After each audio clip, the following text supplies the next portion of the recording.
Parlons un peu de la répartition du pouvoir dans le cadre du jeu et de l'hypothétique et ludique reconstruction de la France. Vous avez entendu? J'ai dit le mot hypothétique. Ouais, c'est une utopie ce qu'on est en train de faire. Je suis en train de vous raconter un truc qui est juste dans ma tête pour l'instant. Alors ce serait bien que ce soit en dehors de ma tête, j'avoue. Mais on reste détendu, d'accord? C'est une idée, un concept, peut-être un projet. Allez-y!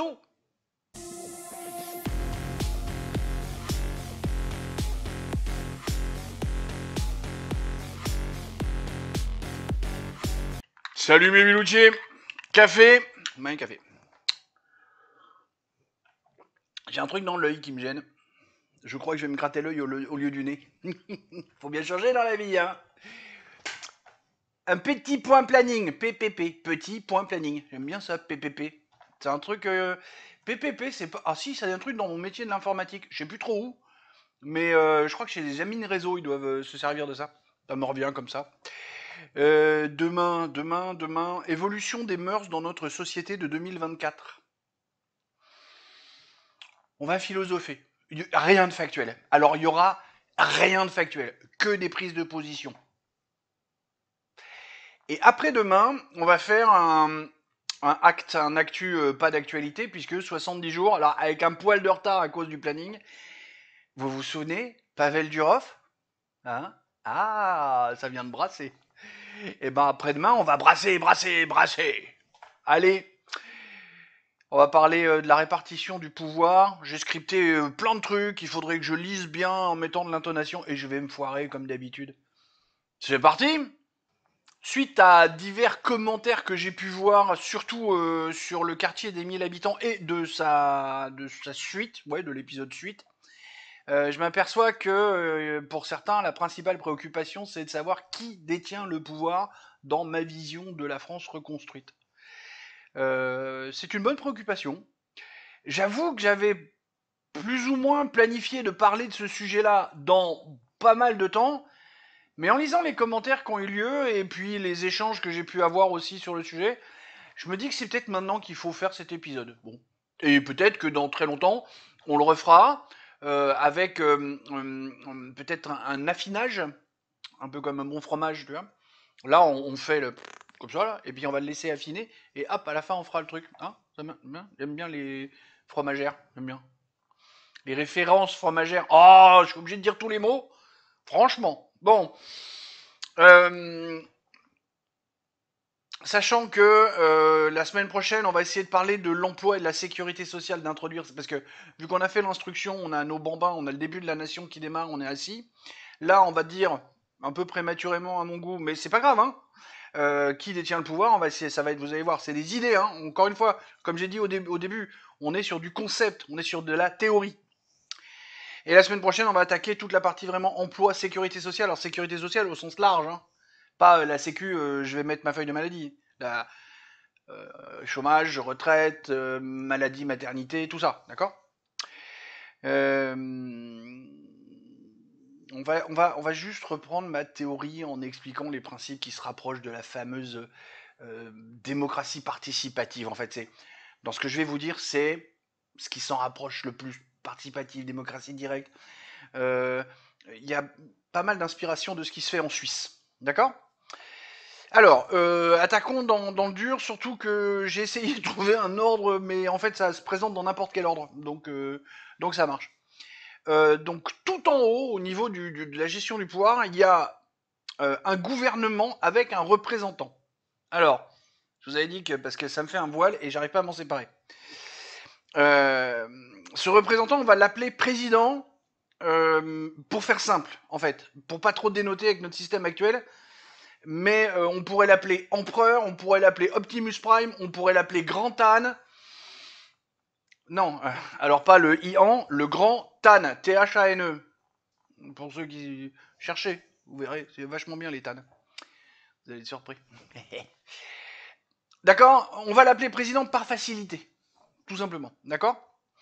Ce président, il a sous ses ordres, et vraiment, des ministres qui dirigent des ministères importants, en nombre réduit. avec des portefeuilles élargis, d'accord?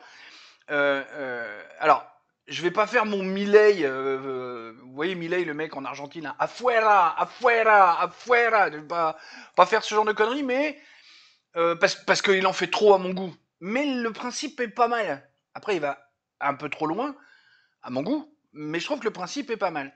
Et mon idée depuis le départ est de réduire justement cette équipe gouvernementale que je trouve beaucoup trop étoffée et qui génère beaucoup trop de comment je pourrais dire de ballons qui génèrent enfin c'est trop compliqué, il y a des perditions de charges, il y a des déperditions de temps, et donc du coup le temps étant de l'argent, enfin bon vous allez voir, je voudrais quelque chose de plus performant, alors plus efficace, voilà, plutôt que performant. euh, dans mon idée de ministère, il y a, alors je vais vous donner la liste dans un certain ordre. Il n'y a pas d'importance. J'estime pas qu'il y ait tel ministère qui soit plus important qu'un autre. Je vous ai balancé la liste un peu comme elle est venue au moment où je l'ai fait. Voilà, pour moi, il n'y a pas mais ce sont vraiment les ministères que je pense qui suffisent pour gérer le pays. Et je vous attends en commentaire pour éventuellement me dire mais t'as oublié ça, t'as oublié ça, t'as oublié ça. Donc, de mon point de vue, c'est finance intérieure, justice, armée, instruction, santé, emploi, agriculture, industrie. Et avec ça, normalement, on a couvert tout ce dont on a besoin pour gérer un pays.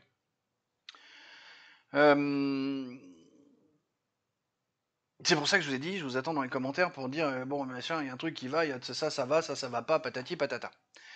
Dans chaque ministère, il y a un ministre en charge et il y a des secrétaires d'État pour l'aider en fonction des ministères qui sont plus ou moins gros en fonction de la largeur du portefeuille. Moi, j'élimine le statut de ministre délégué qu'on a actuellement, qui, à mon sens, ne sert à rien. Un président, des ministres, des secrétaires d'État. Je vire aussi la notion de Premier ministre. Oui. Et j'ai pas prévu dans cet épisode, parce que ça ne rentre pas là-dedans, les histoires de aujourd'hui le président de la République s'occupe de tout ce qui est extérieur et du chef des armées, et le Premier ministre s'occupe de tout ce qui est... Non, j'ai pas prévu d'expliquer tout ça. En fait, en gros, le président a le boulot du président et du Premier ministre. Euh, Plus ou moins en même temps. Mais il s'appuie aussi beaucoup sur ses ministres. Puis vous allez voir en dessous qu'en fait, tous ces gens-là n'ont pas autant de pouvoir que ce qu'on connaît dans la République française aujourd'hui. Comment je dis, des secrétaires d'État pour seconder le ministre. Hein. Si on prend un exemple sur le ministre des Finances, il y a un secrétaire d'État pour le budget, un secrétaire d'État pour l'économie et un secrétaire d'État pour les impôts eux-mêmes, plus éventuellement d'autres. Je n'ai pas réellement détaillé profondément chaque secrétariat d'État qui pourrait être dans chaque ministère, parce que au point où on est la rédaction du manifeste, j'en suis pas là, et c'est pas encore très utile pour l'instant. L'idée, c'est d'avoir une équipe gouvernementale réellement dirigée vers l'efficacité et pas le bien-être de la petite personne du ministre qui prendrait le temps d'écrire des bouquins. Dans ma vision, ça, non. T'es ministre de l'économie, t'as pas le temps d'écrire des bouquins sur le renflouement brun. Non. Parce qu'en fait, t'as tellement de boulot à faire que je te promets que t'as pas le temps. Et puis, actuellement, on a tous ces gens qui sont dans des palais machins, dans des hôtels trucs, le palais de l'Élysée, l'hôtel Matignon, le machin place Beauvau pour l'intérieur, patati patata. Puis ils sont super écartés. Moi, je regroupe tout ce petit monde dans un quartier type La Défense, et je rapproche tous ces gens. C'est pour ça que je vous parlais et j'arrive toujours pas à trouver le mot, mais vous voyez, de perte d'énergie, de trucs comme ça, parce que les mecs, alors faut qu'ils s'appellent, qu'ils se téléphonent, qu'ils mettent en machin le planning, qu'ils mettent en branle tout le système de sécurité pour les déplacer, parce que faut aller place Beauvau depuis Bercy, ou l'inverse, où faut tous se réunir à Matignon, donc ça fait plein de bagnoles, plein d'agents de sécurité, de garde du corps, plein... non les gars, vous allez tous dans le même bâtiment, comme ça quand vous avez besoin d'aller voir machin pour le ministère de trucs, vous prenez l'ascenseur, vous descendez 2 étages et vous y êtes. Point barre. Et je rigole pas, parce que si vous mettez vraiment, alors c'est un travail de fourmi pour le faire, mais si on pouvait mettre bout à bout tous ces trucs qui ont été mis en place, avec tous les morceaux de salaire que ça représente, parce que quand un ministre bouge, il faut voir le nombre de personnes qui se mettent à bouger. Si on mettait tout ça bout à bout, on arrive à des millions. Peut-être pour des milliards, mais on arrive au moins à des millions chaque année. Et puis surtout, c'est du temps perdu, parce que pendant qu'ils sont en train de se balader là, Ah si, ils passent des coups de fil et machin, mais non, on travaille pas aussi bien en bagnole que sur un bureau. C'est pas vrai. Je le sais, hein, on avait monté un projet. Quand je bossais dans un cabinet d'avocats, on avait monté le projet pour dire qu'ils se mettaient à l'arrière de la voiture avec. On avait même l'idée de fabriquer une voiture, un intérieur de voiture exprès pour avoir l'ordinateur, tout le machin. Zéro patate. Ça a tenu 3 mois et puis à un moment ça l'a saoulé parce que dans une voiture, c'est pas vrai, tu travailles pas aussi bien que dans un bureau. Donc oui, j'ai un petit peu de vécu sur l'histoire. Bon, que je reprenne le fil de mon histoire là-dessus. Et bien entendu, alors on a dit ministre, secrétaire d'État, et en dessous une volée de hauts fonctionnaires. Là aussi, je les appelle comme ça par commodité. Mais alors pas ceux qu'on a maintenant qui sortent tout frais moulu de l'ENA et qui racontent tous les mêmes conneries. Hein, et qui forment l'espèce de deep state qu'on a où ils sont une soixantaine et ils font un peu la loi parce que les ministres changent, mais eux ils changent jamais. Et ils se cooptent, ce qui fait qu'ils changent jamais. Non, là on aurait des gens spécialement formés à ça dans une vraie grande école d'un grand corps de haut fonctionnariat où les gens seraient formés pour le service du pays et pas pour servir les intérêts de quelqu'un. Toujours la recherche de l'intérêt général. D'accord ? Et je sais que c'est assez utopique hein, ce que je dis. Je vous attends dans les commentaires pour qu'on en discute. Je suis bien conscient qu'il y a une forme d'utopie dans ce que je dis. Mais l'idée est à peu près là. Et sur le fait de rassembler tout le monde dans un même bâtiment, ou au moins dans un même quartier, je sais aussi que si les ministères sont comme ça éclatés dans différents bâtiments, il y a un côté patrimoine historique, mais il y a surtout des raisons de sécurité. J'en suis conscient. Mais parce qu'aujourd'hui, dans notre pays, le Premier ministre, à côté du président de la République, avec le ministre de la Justice, le ministre de l'Intérieur et le ministre de l'Économie, si on a tous ces gens-là en même temps et qu'on fait péter une bombe, on est dans la merde. Parce que notre système actuel leur donne énormément d'importance. Vous allez voir par la suite que dans mon système un peu utopique, ils n'ont plus la même importance.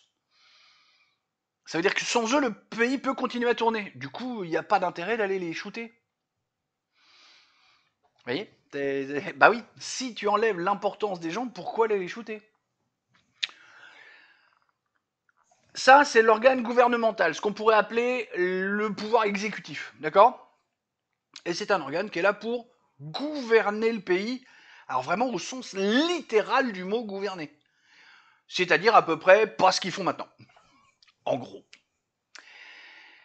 On va revenir sur le principe des quartiers de 1000 habitants. Encore une fois, je rappelle, allez voir les précédents épisodes, je mets les liens dans la description. 1000, c'est le chiffre comme ça. Ça pourrait être 10 000, ça pourrait être 5 000, d'accord ? Donc le principe, c'est d'avoir ce découpage territorial pour gérer la démographie. Je ne vais pas vous refaire l'épisode de la semaine dernière. Et donc là, il y a un conseil avec des gens qui sont, alors il faut trouver le moyen, élus, nommés, volontaires, bon, pof, mais qui sont issus du peuple. Et il y a un conseil qui est fait avec un représentant, qui aura un adjoint, si possible pas du même bord politique que lui. Et ces quartiers, on va les regrouper par 10, là aussi, chiffre machin, mais avec 10 quartiers, on fait une ville. Ça veut dire qu'il y a 10 bons hommes avec 10 adjoints qui vont monter et faire le conseil de la ville. Donc les gens discutent dans les quartiers, c'est pour ça que les quartiers, il n'y a pas beaucoup de monde, pour que les gens puissent discuter. Puis faire remonter des trucs, des idées, prendre des décisions, faire des espèces de votes. Puis on fait remonter ça au quartier, à la ville, donc, 10 quartiers égale une ville. On fait remonter ça, et puis là, soit piocher dans les gars, soit un autre binôme qui vient pour être le représentant de la ville, et avec 10 villes, on fait un département. Et on fait remonter l'information. Puis avec 10 départements, on fait une région, puis avec 10 régions, on fait le pays. Bon, hein, c'est... Encore une fois, 10, machin, ça peut être 12, ça peut être 25, j'en sais rien. Mais vous comprenez l'idée. L'idée, c'est d'avoir ça. Ça va simplifier complètement notre millefeuille administratif actuel qui fait des recoupements géographiques avec des trucs qui s'écrasent les uns par-dessus les autres, mais pas en entier, parfois partiellement, parce que la commune, elle est responsable de ça, machin, puis pas sur ce bout-là, parce que là, ce bout-là, c'est la communauté de communes qui prend le truc. Vous êtes bien d'accord avec moi qu'aujourd'hui, on vit un enfer avec ce genre de conneries. Là, avec mon système, on a des quartiers qui sont l'unité de base, et on regroupe, cloc, on fait des niveaux, on fait une pyramide, et à partir de là, on fait remonter l'information, la volonté du peuple, l'envie, le désir du peuple, et on fait redescendre aussi l'information dans l'autre sens. Parce qu'une fois qu'on est arrivé tout en haut, avec le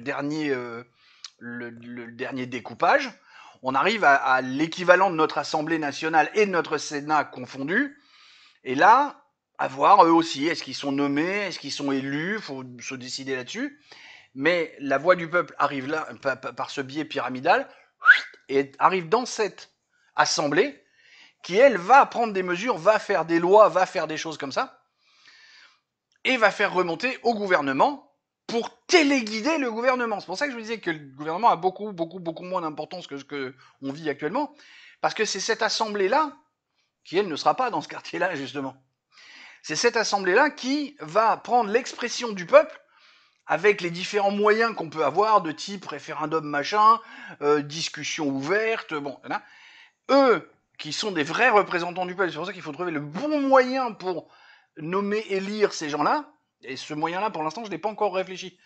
Parce qu'en fait, à chaque fois que je trouve un moyen pour le faire, j'en discute avec des gens qui me disent, pop, perdu, t'as loupé ça, t'as loupé ça, t'as loupé ça. Bon. Mais l'idée, c'est ça, c'est d'avoir cette pyramide qui va vraiment remonter l'information, l'envie du peuple, cette assemblée qui va avoir le pouvoir de prendre des lois, des arrêtés, des ordonnances, on les appellera comme on veut, et qui va téléguider l'action du gouvernement, donc président, ministre, secrétaire d'État, hauts fonctionnaires.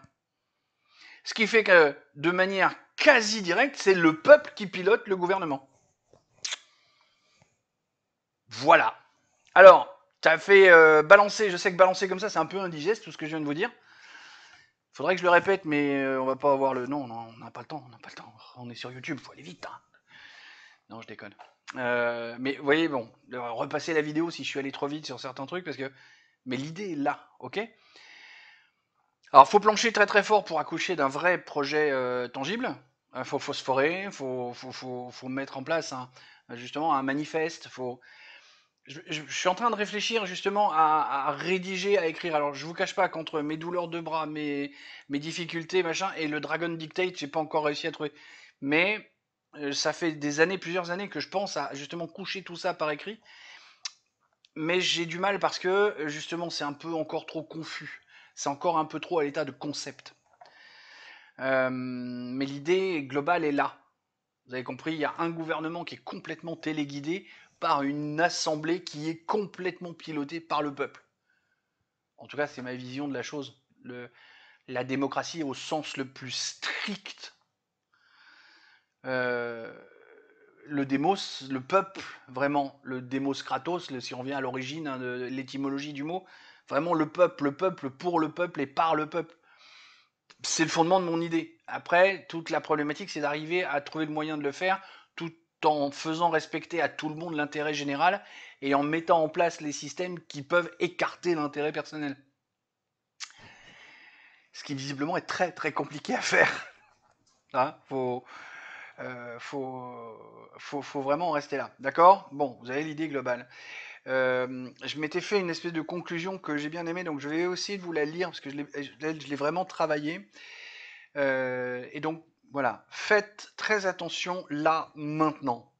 À aucun moment je n'ai mentionné une Xème république, car finalement, est-ce que le projet que je décris dans la série Trigramme Jeu, hein, le trigramme JEU qui est dans le titre, va bien devenir une république? C'est une vraie question.